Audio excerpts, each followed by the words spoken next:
Look at urban slums in developing countries.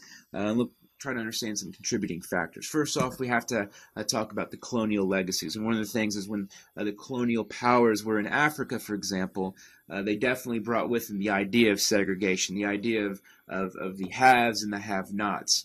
And so they kind of what we see as far as the erosion of the legacies today is now that these countries are independent, they're taking they learn by example from the colonial powers that were there that left anywhere from the 19 teens to the 1980s. And so they left behind a kind of the idea of segregation, and that's one of the big things that we're seeing. Definitely this separation in these urban areas of the haves and the have-nots. We'll take another look at that.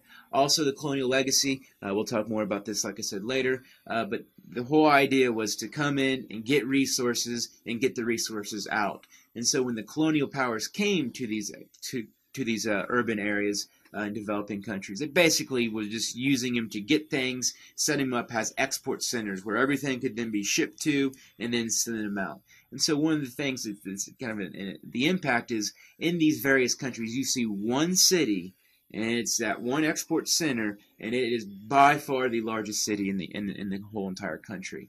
And so that kind of becomes the one main magnet for rural to urban migration. Also, very poor leadership.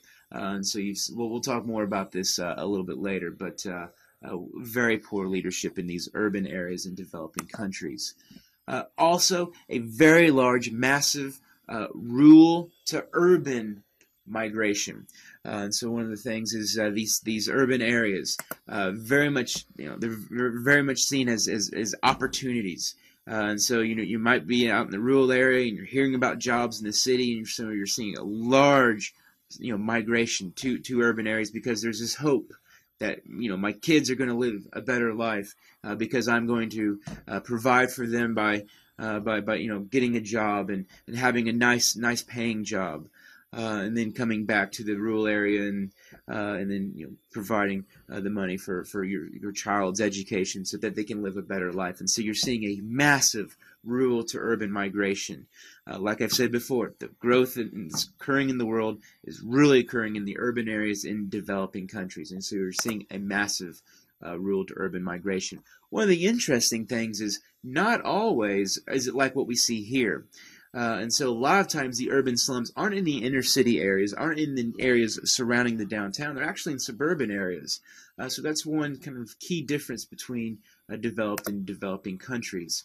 And so the legacies of these colonial legacies and this massive rural to urban migration is the preponderance or the growth of these primate cities. And these are disproportionately the largest city in the country. And so it's by far, it's more than double the size of the second largest city. And so there's several examples of these throughout the developing world. And so if we look at the United States, we don't have a primate city. Yeah, New York City is the largest city, but with a population around 18 million, and you got, I believe, LA at 12 million, it's not double the size of the second largest city. But if we look at just Indianapolis, you could say Indianapolis would be a primate city of just Indiana, because it is definitely it's close to a million, and I believe the next largest is somewhere in the 300 to 400,000. So Indianapolis would be an example of a primate city. But when we look at the developing countries themselves, there's definitely these primate cities that are these major magnets that are attracting urbanization to their urban slum areas. And if you don't believe me that the United States is not does not have a primate city, click on this link. And so click on this link and you'll see, if you look down at principal towns, you'll see Kenya. And I'll ask the question, does Kenya have a primate city? More contributing factors, one of the things is this lack of jobs. There's very few permanent and full-time jobs, especially jobs in the formal sector. However, there's definitely a large informal sector. And so one of the things I kind of want to get across is there's commercials from the 80s and 90s. A lot of you probably weren't even born yet, but I remember them very vividly. and it was Sally Struthers, and she said, "For the price of a cup of coffee, you can feed this poor innocent child." And so it kind of really portrayed Africa because it's, really was one of the few connections we had to Africa was through those commercials. It made it portray like this bunch of people who are just laying around, just waiting for aid, and it's not the case at all. And so one of the things is in these urban slums, as we'll showcase here in a minute, it kind of looks like there's not a lot good going on. I mean, it looks like there's just a bunch of people who you would think that would, because of their housing conditions, it would just be completely just beggars, but they're not. In these urban slums, there's actually a tertiary sector, a primary sector, a secondary sector that's occurring there. But one of the things is it's a very large informal sector. And so one of the things is, like we said before, is it's difficult to quantify, the economic, geography of these urban slums because it's not on the books. We can't really, it's not like, your salaries that are published in newspapers or whatever. No one knows much at all.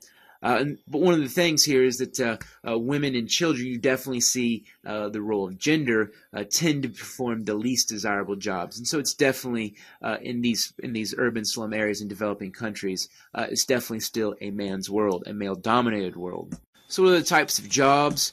We've got retail distribution, so we got people who might go deliver newspapers to areas outside the urban slum. Maybe they might sell jewelry, and so maybe they'll sell jewelry to tourists, but maybe they'll sell jewelry to people within the urban slum. Because keep in mind, there's still an economy, there's still life going on. It's not as bad as it's portrayed by Sally Struthers in her "Please Save This Child." Also, drugs. And so in these urban slum areas, you definitely see drug cartels, and that definitely provides a source of income for some. Also providing services. We'll look at an example of this a little bit later, but laundry, gambling, prostitution. So you see some of these more tertiary sector. Also making items or producing food. And so we'll look at an example of an individual who collects garbage, collects scrap materials, turns them into artwork, and then sells them to American and European tourists. The American and European tourists go back and show off their little pieces of art and say, "Oh, look how worldly I am." Other things, they might produce food, because keep in mind there's an informal sector here, but it's an economy, and so people need food, and so there's still people who trade and barter and so forth. Also, though, of course, there's people who beg and scavenge, and so these are the snapshots of the types of